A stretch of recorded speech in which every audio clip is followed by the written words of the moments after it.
टाटा टिगोर और Mahindra e rickshaw के साथ साथ हमें एक gasoline propelled engine Tata S vehicle भी प्रोवाइड की गई है, जो हमारे एमएमबी और एमईबी दोनों स्टूडेंट्स के लिए हेल्पफुल रहेगी।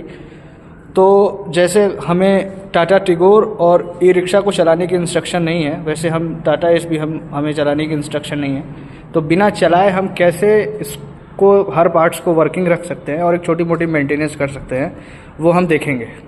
तो सबसे पहले हमें सुनिश्चित करना है कि हमारी व्हीकल जो है वो पार्किंग ब्रेक उस पर अप्लाई हो, पार्किंग मोड में हो।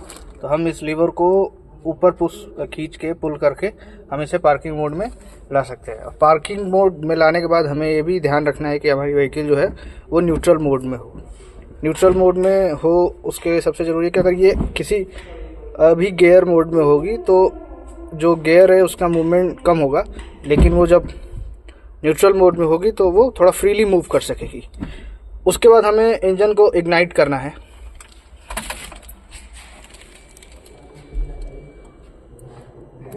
और जब हम इसको इग्नाइट करेंगे तो व्हीकल के सारे पैरामीटर्स, इसमें कितना फ्यूल है, कितने किलोमीटर ये चली है, ये डैशबोर्ड पे शो करने लगेगा।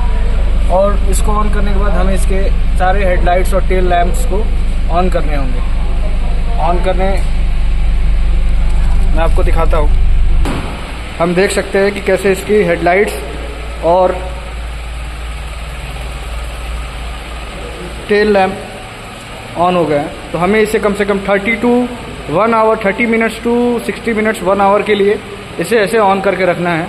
तो हम फिर ये अश्योर कर सकते हैं कि इसके सारे पार्ट जो हैं वो वर्किंग रहेंगे। हमें फ्रिक्वेंटली अल्टरनेट डेज पे या कुछ दिनों पे इसको करते रहना है। ये हमारी व्हीकल की ऑक्सिलरी बैटरी है जो यहाँ पे माउंट है।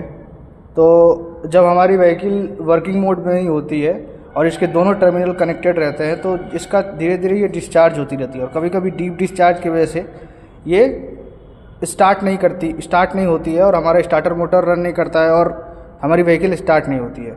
तो जब भी ये यूज़ में ना हो और लंबे समय के लिए वर्कशॉप क्लोज हो या फिर सारे ट्रेनर्स और स्टूडेंट लंबी छुट्टी पे जा रहे हो, तो हम इसके नेगेटिव टर्मिनल को रिमूव कर सकते हैं। उसकी वजह से रिमूव करने से ये जो डिस्चार्जिंग की कंडीशन होती है वो उससे हम उसको प्रिवेंट कर सकते हैं। तो हमेशा हमें ध्यान रखना होगा कि जब भी हम लंबे समय तक यूज़ ना करें तो इसके नेगेटिव टर्मिनल को रिमूव कर देना चाहिए।